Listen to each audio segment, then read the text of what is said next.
ആറാം ക്ലാസ്സിലെ എല്ലാ കുഞ്ഞുങ്ങൾക്കും മാത്സ് ക്ലാസ്സിലേക്ക് സ്വാഗതം. നമ്മൾ രണ്ടാമത്തെ ചാപ്റ്റർ 3 ക്ലാസ്സായിട്ട് പഠിച്ചു. ആവറേജ് എന്ന ചാപ്റ്ററിലെ 3 ഭാഗം കഴിഞ്ഞു. നാലാമത്തെ ഭാഗം ഇന്ന് നമ്മൾ പഠിക്കാൻ പോവുകയാണ്. അപ്പോൾ മൂന്നാമത്തെ ഭാഗത്ത് ഞാൻ നിങ്ങൾക്കൊരു ഹോംവർക്ക് തന്നിരുന്നു. നിങ്ങളെല്ലാവരും ചെയ്ത് കാണുമെന്ന് വിചാരിക്കുന്നു. എങ്കിലും ആൻസർ കൺഫേം ചെയ്യുന്നതിന് വേണ്ടി ഞാൻ ആ ക്വസ്റ്റ്യൻ ഓർമ്മിപ്പിക്കുകയാണ്. അത് കഴിഞ്ഞ് നമുക്ക് പാഠഭാഗത്തോട്ട് പോവാം. The average rainfall per month during 2014 in a place was calculated to be 23 centimeters. The total rainfall there during June, July and August was 150 centimeters. What is the average rainfall per month during these 3 months? What was the total rainfall during the entire year of 2014? What is the average rainfall per month during the other 9 months? അതായത് ഒരു സ്ഥലത്ത് 2014 പെയ്ത മഴയുടെ കണക്കെടുത്തപ്പോൾ ഒരു മാസം ശരാശരി 23 centimetre എന്ന് കിട്ടി. ജൂൺ, ജൂലൈ, ആഗസ്റ്റ് മാസങ്ങളിലായി ആകെ 150 സെൻറ്റിമീറ്റർ മഴയാണ് അവിടെ പെയ്തത്. ഈ രണ്ട് സംഭവങ്ങളാണ് ക്വസ്റ്റ്യനിൽ തന്നിട്ടുള്ളത്. 2014 പെയ്ത ശരാശരി മഴയുടെ അളവ്, അതിൽ ജൂൺ, ജൂലൈ, ആഗസ്റ്റ് മാസങ്ങളിൽ പെയ്ത ആകെ മഴയുടെ അളവ്. ഈ രണ്ട് കാര്യവും വെച്ച് താഴെ തന്നിരിക്കുന്ന 3 ക്വസ്റ്റ്യൻ്റെ ആൻസർ നമുക്ക് കണ്ടെത്താനാവുമെന്ന് നോക്കണം. അതായത് ഈ 3 മാസങ്ങൾ മാത്രം എടുത്താൽ, ഏതാ ഈ 3 മാസം? June, July, August. ഈ 3 മാസങ്ങൾ മാത്രം എടുത്താൽ ഒരു മാസത്തെ ശരാശരി മഴ എത്ര? 2014 ആകെ എത്ര സെൻറ്റിമീറ്റർ മഴ പെയ്തു? മറ്റു 9 മാസങ്ങൾ മാത്രം എടുത്താൽ ഒരു മാസത്തെ ശരാശരി മഴ എത്രയാണ്? അപ്പോൾ ഇതെങ്ങനെ കണ്ടുപിടിക്കും കുഞ്ഞുങ്ങളെ? ആദ്യം ഏതാ കണ്ടുപിടിക്കേണ്ട? ഒന്നാമത്തെ ക്വസ്റ്റ്യൻ നോക്ക്. Average rainfall per month during these 3 months. ഈ 3 മാസങ്ങളിലെ ശരാശരി മഴ എത്ര? ജൂൺ, ജൂലൈ, ആഗസ്റ്റ് മാസത്തെ ടോട്ടൽ മഴയുടെ അളവ് അവിടെ തന്നിട്ടുണ്ട്. എത്രയാ? 150 സെൻറ്റിമീറ്റർ അല്ലേ? അപ്പോൾ ടോട്ടൽ മഴയുടെ അളവാണ് ഈ 3 മാസത്തെ മാത്രം. ഒരു വർഷത്തിൽ 12 മാസം ഉണ്ടെന്നറിയാമല്ലോ. അപ്പോൾ ഈ 3 മാസത്തെ ടോട്ടൽ മഴയാണ് 150. നമുക്ക് കണ്ടുപിടിക്കേണ്ടത് ആവറേജ് റെയിൻഫാൾ. അപ്പോൾ ഇവിടെ 150 ഡിവൈഡഡ് ബൈ 3 മനസ്സിലാവുന്ന? Sum divided by number is equal to average അല്ലേ? നമ്മൾ പഠിച്ചു average is equal to sum divided by number. ഇവിടെ സം ഏതാ? 150. നമ്പർ ഏതാ? 3. ജൂൺ, ജൂലൈ, ആഗസ്റ്റ്, ആ 3 മാസങ്ങളുടെ എണ്ണം 150 divided by 3 is equal to 50 centimetre. അപ്പോൾ ഒന്നാമത്തെ ക്വസ്റ്റ്യൻ കഴിഞ്ഞല്ലോ. ഇനി രണ്ടാമത്തെ നോക്ക്. ആവറേജ് റെയിൻ, രണ്ടാമത്തെ ക്വസ്റ്റ്യൻ എന്താ? 2014 പെയ്ത ആകെ മഴയുടെ അളവ് എത്ര? അപ്പോൾ ആകെ മഴയുടെ അളവ് കണ്ടുപിടിക്കണമെങ്കിൽ നമുക്ക് സം കണ്ടുപിടിക്കണമെങ്കിൽ നമ്പറും ആവറേജും വേണം. അപ്പോൾ ക്വസ്റ്റ്യനിലോട്ട് ആവറേജ് അവിടെ ഉണ്ടോ? 2014 പെയ്ത ശരാശരി മഴയുടെ അളവ്, ആവറേജ് മഴയുടെ അളവ് അവിടെ ഉണ്ട്. എത്രയാ? 23 സെൻറ്റിമീറ്റർ. ഇനി നമ്പർ ഏതെടുക്കും നമ്മൾ? ഒരു വർഷം 2014 എന്ന് പറയുമ്പോൾ 12 മാസം. അപ്പോൾ സം ഈസ് ഈക്വൽ ടു അത് എന്താ കണ്ടുപിടിക്കേണ്ടത്? Average into number, 23 into 12. അപ്പോഴും നമുക്ക് കിട്ടുന്നു 276 സെൻറ്റിമീറ്റർ. അപ്പോൾ രണ്ടാമത്തെ ക്വസ്റ്റ്യനും ആയി. ഇനി അടുത്ത് നമുക്ക് കണ്ടുപിടിക്കേണ്ടത് ബാക്കി 9 മാസങ്ങളിലുള്ള ശരാശരി മഴയുടെ അളവ് എത്ര എന്നാണ് കണ്ടുപിടിക്കേണ്ടത്. ബാക്കി 9 മാസം എന്ന് പറയുന്നത് ഏതാ? ഈ 12 മാസങ്ങളിൽ 3 മാസം ഒഴികെ, ജൂൺ, ജൂലൈ, ആഗസ്റ്റ് ഒഴികെയുള്ള ബാക്കി 9 മാസത്തെ ശരാശരിയാണ്.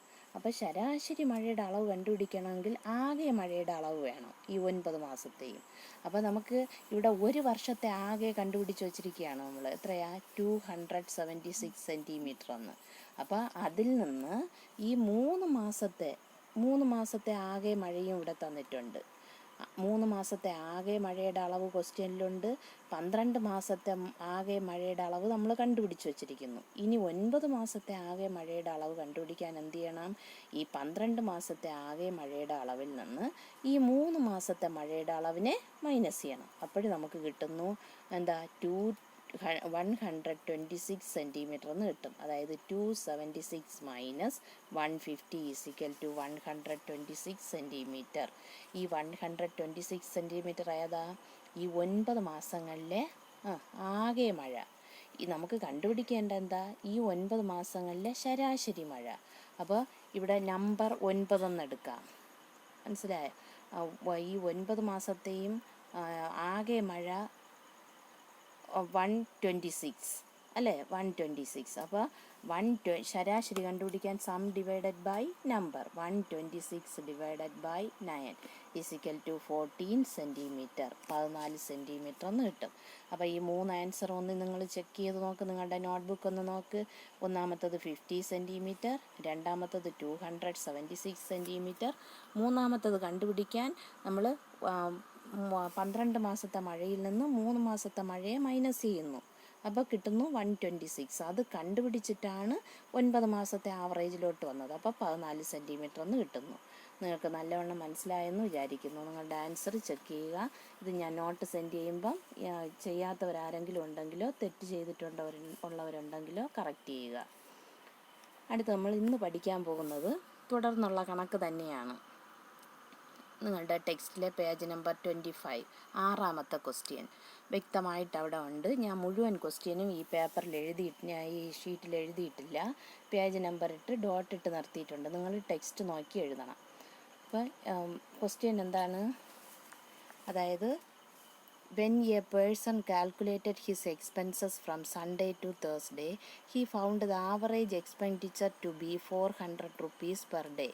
Including Friday, the average increased to 430 rupees per day. How much did he spend on Friday? Including Saturday, the average decreased to 390 rupees per day. How much did he spend on Saturday? അതായത് ഞായറാഴ്ച മുതൽ വ്യാഴാഴ്ച വരെയുള്ള ദിവസങ്ങളിൽ ഒരാളുടെ ചെലവ് കണക്കാക്കിയപ്പോൾ ഒരു ദിവസത്തെ ശരാശരി ചെലവ് 400 രൂപയായിരുന്നു. വെള്ളിയാഴ്ചത്തെ ചെലവ് കൂടി കൂട്ടിയപ്പോൾ ശരാശരി ചെലവ് 430 രൂപയായി. എങ്കിൽ വെള്ളിയാഴ്ചത്തെ ചെലവ് എത്ര?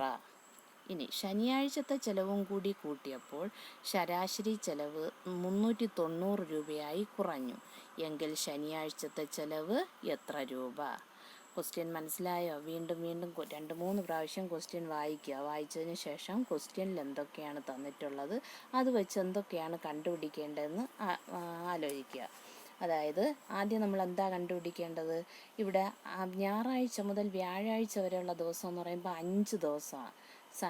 ഞായർ, തിങ്കൾ, ചൊവ്വ, ബുധൻ, വ്യാഴം, 5 ദിവസം. അപ്പോൾ 5 ദിവസങ്ങളിലെ ആവറേജ് എക്സ്പെൻഡിച്ചർ അവിടെ തന്നിട്ടുണ്ട്. ആവറേജ് എക്സ്പെൻസ് അല്ലേ, 400. അതിൽ നിന്ന് നമുക്ക് എന്ത് കണ്ടുപിടിക്കാം? 5 ദിവസങ്ങളിലെ ആകെ ടോട്ടൽ എക്സ്പെൻസ് കണ്ടുപിടിച്ചൂടെ അല്ലേ? അപ്പോൾ total expenditure from Sunday to Thursday is equal to 5 × 400 is equal to 2000 rupees. ഇനി വെള്ളിയാഴ്ച കൂടി ചേരുമ്പം, അതായത് ഈ 5 ദിവസത്തിൻ്റെ കൂടെ വെള്ളിയാഴ്ച കൂടി ചേർന്നപ്പം ആവറേജ് എക്സ്പെൻസസ് 430 റുപ്പീസ് എന്ന് ക്വസ്റ്റ്യനിലുണ്ട്. അപ്പോൾ ഈ 5 ദിവസത്തിൻ്റെ കൂടെ, അതായത് സൺഡേ ടു തേഴ്സ്ഡേ 5 ദിവസം, അതിൻ്റെ കൂടെ ഈ ഫ്രൈഡേ കൂടെ ചേരുമ്പോൾ 6 ദിവസം. അപ്പോൾ 6 ദിവസത്തെ എക്സ്പെൻഡിച്ചർ കണ്ടുപിടിക്കാൻ 6 × 430. ഈ 6 ഏതാ കിട്ടിയ? ഈ ഫ്രൈഡേ കൂടെ ചേർന്നപ്പോൾ ഉള്ള 6 ദിവസം. അപ്പോൾ 6 × 430 ഈസിക്കൽ ടു 2580 റുപ്പീസ് എന്ന് കിട്ടും. മനസ്സിലായോ? അപ്പം ഇവിടെ നമുക്ക് 2 കാര്യം കിട്ടി. അതൊക്കെയാ 6 ദിവസത്തെ ടോട്ടൽ എക്സ്പെൻസും 5 ദിവസത്തെ ടോട്ടൽ എക്സ്പെൻസും നമ്മുടെ കയ്യിലിരിക്കുകയാണ്. ഈ 6ാം ദിവസം ഉൾപ്പെടുന്നത് ഏതാ? ഈ ഫ്രൈഡേ ഉള്ളതാ. അപ്പോൾ ഈ ഫ്രൈഡേയിൽ മാത്രമുള്ള എക്സ്പെൻഡിച്ചർ കണ്ടുപിടിക്കാൻ ഈ 6 ദിവസത്തെ എക്സ്പെൻഡിച്ചറിൽ നിന്ന് 5 ദിവസത്തെ എക്സ്പെൻഡിച്ചറിനെ മൈനസ് ചെയ്യണം. അപ്പോൾ 2580 മൈനസ് 2000. അപ്പോൾ നമുക്ക് കിട്ടുന്നു 580 റുപ്പീസ് എന്ന് കിട്ടുന്നു. ഇനി അടുത്ത് നോക്ക്, ക്വസ്റ്റ്യനിൽ വീണ്ടും ഒരു ഭാഗമുണ്ട്. വീണ്ടും ശനിയാഴ്ചത്തെ ചെലവ്, ശനിയാഴ്ചയും കൂടി ചേർത്ത് 7 ദിവസത്തെ ശരാശരി ചെലവ് 390 രൂപ എന്ന് ക്വസ്റ്റ്യനിലുണ്ട്.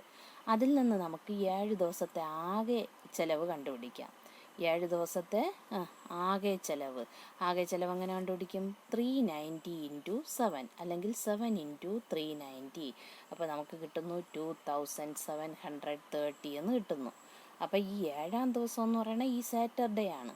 അപ്പം സാറ്റർഡേ മാത്രമുള്ള എക്സ്പെൻസ് എന്ന് പറയുന്നത് ഈ 6 ദിവസത്തെ അതായത് 7 ദിവസത്തെ എക്സ്പെൻസിൽ നിന്ന് ഈ 6 ദിവസത്തെ എക്സ്പെൻസ് മൈനസ് ചെയ്യുമ്പം 7-ാം ദിവസമായ സാറ്റർഡേയുടെ മാത്രം എക്സ്പെൻസ് കിട്ടുന്നു. അതായത് 2730 minus 2580 is equal to 150 rupees. ഇത് ഈ കണക്കുകൾ നിങ്ങൾക്ക് പുതിയതൊന്നും അല്ല, പക്ഷേ ആ ഇതിൽ ആവറേജ് സം കണ്ടുപിടിക്കുന്നതും ആവറേജ് കണ്ടുപിടിക്കുന്നതുമായിട്ട് ഒരുമിച്ചുള്ള കണക്കെന്നേ ഉള്ളൂ, വേർഡ് പ്രോബ്ലം ആയിട്ട് ഇത്രയേ ഉള്ളൂ. അല്ലാതെ പഴയത് നമ്മൾ കഴിഞ്ഞ ക്ലാസ്സിൽ പഠിച്ച സംഭവങ്ങൾ തന്നെയാണ് ഇതിലെ ഫോർമുലയായിട്ടൊക്കെ വരുന്നത്. ക്വസ്റ്റ്യൻ വായിച്ച് മനസ്സിലാക്കി ചെയ്യുക എന്നുള്ള കാര്യം മാത്രമേ ഇതിൽ പുതിയതായിട്ട് ഉള്ളൂ. അപ്പോൾ നിങ്ങൾക്ക് മനസ്സിലായോ? ഇവിടെ നമ്മൾ ഫ്രൈഡേ മാത്രമുള്ള എക്സ്പെൻഡിച്ചർ എങ്ങനെ കണ്ടുപിടിച്ചു, സാറ്റർഡേ മാത്രമുള്ള എക്സ്പെൻഡിച്ചർ എങ്ങനെ കണ്ടുപിടിച്ചു, മനസ്സിലായോ? നല്ലവണ്ണം ക്വസ്റ്റ്യൻ വായിച്ച് മനസ്സിലാക്കി ചെയ്യുക. അടുത്തൊരു കണക്കൂടെ നമുക്ക് പഠിക്കാം. അതായത് അത് നിങ്ങളുടെ ടെക്സ്റ്റിലെ കണക്ക് തന്നെയാണ്. 40 children of class 6 donated 50 rupees on average to the mutual aid fund. 30 children of class 5 donated 800 rupees in all. If we consider both the classes together, how much did each donate on average? Question മനസ്സിലായോ നിങ്ങൾക്ക്? അതായത് സഹായനിധിയിലേക്ക്, mutual aid ഫണ്ടെന്ന് വെച്ചാൽ സഹായനിധി, സഹായനിധിയിലേക്ക് 6-ാം ക്ലാസ്സിലെ 40 കുട്ടികളുടെ എണ്ണം ഓർത്തോളണേ, 6-ാം ക്ലാസ്സിലെ 40 കുട്ടികൾ ശരാശരി 50 രൂപ വീതവും, 5-ാം ക്ലാസ്സിലെ 30 കുട്ടികൾ ആകെ ടോട്ടലാണ്, അവരുടെ ശരാശരി ഇവിടെ പറയുന്നില്ല, ആകെ 800 രൂപയും കൊടുത്തു. 2 ക്ലാസ്സിലെയും കുട്ടികളെ ഒരുമിച്ചെടുത്താൽ അവരിൽ ഒരാൾ ശരാശരി എത്ര രൂപ കൊടുത്തു എന്നാണ് നമ്മൾ കണ്ടുപിടിക്കേണ്ടത്. 2 ക്ലാസ്സിലെയും കുട്ടികളെന്ന് പറയുമ്പോൾ എത്രയാ? 40 + 30 70. മനസ്സിലായോ? ആ 70 കുട്ടികളെ ഒരുമിച്ചെടുത്താൽ അവരിൽ ഒരാൾ കൊടുത്ത ശരാശരി എമൗണ്ട് എത്ര എന്ന് കണ്ടുപിടിക്കണം. അപ്പോൾ നോക്ക്, ആ ക്വസ്റ്റ്യൻ്റെ രീതി നോക്ക്. 6-ാം ക്ലാസ്സിലെ 40 കുട്ടികൾ കൊണ്ട് അവർ ശരാശരി കൊടുത്തത് 50. മനസ്സിലായോ? അപ്പോൾ അവിടെ ടോട്ടൽ എമൗണ്ട് ഇല്ല, 6-ാം ക്ലാസ്സുകാരുടെ ടോട്ടൽ എമൗണ്ട് പറയുന്നില്ല. എന്നാൽ 5-ാം ക്ലാസ്സുകാരുടെ ടോട്ടൽ എമൗണ്ട് പറയുന്നു, ആവറേജ് എമൗണ്ട് പറയുന്നില്ല. കണ്ടോ ക്വസ്റ്റ്യൻ്റെ രീതി കണ്ടോ? അപ്പോൾ നോക്ക് എങ്ങനെ കണ്ടുപിടിക്കും. ഇതിൽ നിന്ന് ആദ്യം എന്താ കണ്ടുപിടിക്കേണ്ടത് ഈ കണക്ക് ചെയ്യുന്നതിന്? ഇവിടെ പറഞ്ഞതുപോലെ 6-ാം ക്ലാസ്സിലെ കുട്ടികൾ കൊടുത്ത ടോട്ടൽ എമൗണ്ട് കണ്ടുപിടിക്കണം. ടോട്ടൽ എമൗണ്ട് കണ്ടുപിടിക്കാനായിട്ട് കുട്ടികളുടെ എണ്ണം അവിടെ ഉണ്ട്, ശരാശരി തുക അവിടെ ഉണ്ട്, ആവറേജ് എമൗണ്ട് അവിടെ ഉണ്ട്. അപ്പോൾ എങ്ങനെ എഴുതും? സ്റ്റെപ്പ് എങ്ങനെ എഴുതും? Total donated amount of class 6 40 × 50 = 2000 rupees. അപ്പോൾ 6-ാം ക്ലാസ്സുകാർ കൊടുത്ത മുഴുവൻ തുക അവിടെ കിട്ടിയല്ലോ. ഏതുപോലെ? 5-ാം ക്ലാസ്സുകാർ കൊടുത്ത മുഴുവൻ തുക പോലെ.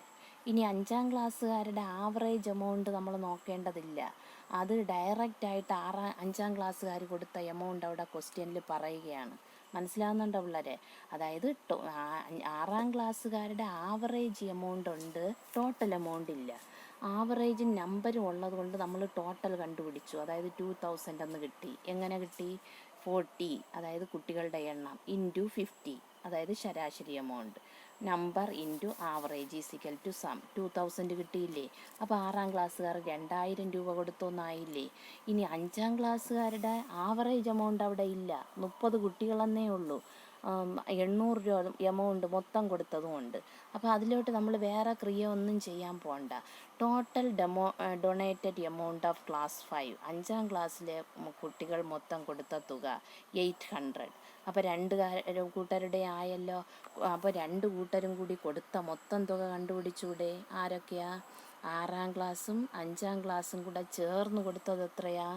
2000 + 800. മനസ്സിലാവുന്ന കുഞ്ഞുങ്ങളെ? 2000 800 കൂടെ കൂട്ടണം. അപ്പോൾ എത്ര കിട്ടും? 2800 റുപ്പീസ് എന്ന് കിട്ടും. ഈ 3 സ്റ്റെപ്പ് നിങ്ങൾക്ക് മനസ്സിലായോ? ഇതിൽ നമ്മൾ കണ്ടുപിടിച്ചത് 6-ാം ക്ലാസ്സുകാരുടെ മൊത്തം എമൗണ്ട്, ബാക്കി 5-ാം ക്ലാസ്സിൻ്റെ മൊത്തം എമൗണ്ട് അവിടെ ഉണ്ടായിരുന്നു. ഇത് രണ്ടും കൂടെ കൂട്ടി ഇപ്പോൾ 5-ാം ക്ലാസ്സിൻ്റെയും 6-ാം ക്ലാസ്സിൻ്റെയും ടോട്ടൽ എമൗണ്ട് നമ്മുടെ കയ്യിലുണ്ട്. ഇനി എന്താ ക്വസ്റ്റ്യനിൽ പറയുന്നത്? ഈ 2 ക്ലാസ്സിലെയും കുട്ടികളെ ഒരുമിച്ച് ചേർത്തപ്പോൾ എത്രയാ? Number of students in both classes, അതായത് 6ഉം 5ഉം കൂടെ കൂടുമ്പോൾ രണ്ടും കൂടെ 40 + 30 അല്ലേ. 6ൽ 40 പേരുണ്ട്, 5ൽ 30 പേരുണ്ട്, 70. അപ്പോൾ അതിൽ നിന്ന് നമുക്ക് ആവറേജ് എമൗണ്ട് ഡൊണേറ്റഡ് ഈ രണ്ട് കൂട്ടരും കൂടെ കൂടിയപ്പോൾ അപ്പോൾ 2800 ഡിവൈഡഡ് ബൈ 70 = 40 റുപ്പീസ്. അപ്പോൾ 40 രൂപ വീതമാണ് ഓരോ കുട്ടി ശരാശരി കൊടുത്ത എമൗണ്ട്.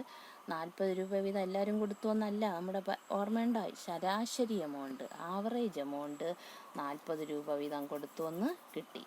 നല്ല ക്വസ്റ്റ്യനാണ് ഇത്. നിങ്ങൾ വായിച്ച് മനസ്സിലാക്കി ചെയ്യുക എന്നുള്ളതാണ് ഈ പ്രവർത്തനങ്ങളിലൂടെ നിങ്ങൾ മനസ്സിലാക്കേണ്ടത്. അല്ലാതെ നമ്മൾ പുതിയ കാര്യം എന്തെങ്കിലും പഠിച്ചോ? ഇല്ല. പഴയ ഫോർമുലയുടെ അടിസ്ഥാനത്തിൽ ആശയം മനസ്സിലാക്കി പ്രായോഗിക പ്രശ്നങ്ങൾ ചെയ്യുക എന്നുള്ളതാണ് ഈ 4ാമത്തെ പാർട്ടിൽ ഉൾപ്പെടുന്നത്. ഇനി ഇതുപോലെ തന്നെ നിങ്ങൾക്ക് തുടർ പ്രവർത്തനമായിട്ട് ഞാൻ നിങ്ങൾക്കൊരു വർക്ക് തരികയാണ്. നിങ്ങളുടെ ടെക്സ്റ്റ് ബുക്കിലെ തന്നെയാണ്, ഈ പേജ് തന്നെയാണ് 25, ക്വസ്റ്റ്യൻ നമ്പർ 8. എന്താണ് question? 3 groups of 10 kids. The average weight of a kid in each group is 35 kilograms. One more kid is joined each group. The average weight of a kid in the first group is still 35 kilograms. The average weight of a kid in the second group is now 36 kilograms. The average weight of a kid in the third group is now 34 kilograms. Compute the weight of the new kid in each group. നല്ലവണ്ണം question വായിച്ച് മനസ്സിലാക്കി ഈ കണക്ക് ചെയ്യാൻ ശ്രമിക്കുക. ഞാൻ മുഴുവൻ ക്വസ്റ്റ്യനും എഴുതിയിട്ടില്ല, അതായത് ടെക്സ്റ്റിലെ ക്വസ്റ്റ്യൻ ആയതുകൊണ്ടാണ് അങ്ങനെ എഴുതാത്തത്. ടെക്സ്റ്റിലെ പേജ് നമ്പർ വ്യക്തമായിട്ട് ഇട്ടിട്ടുണ്ട്, ക്വസ്റ്റ്യൻ നമ്പർ ഇട്ടിട്ടുണ്ട്, ക്വസ്റ്റ്യൻ്റെ സ്റ്റാർട്ടിങ്ങും എൻഡിങ്ങും ഉണ്ട്. നിങ്ങളിങ്ങനെ ഡോട്ടിട്ട് വയ്ക്കരുത്, മുഴുവൻ ക്വസ്റ്റ്യനും എഴുതണം.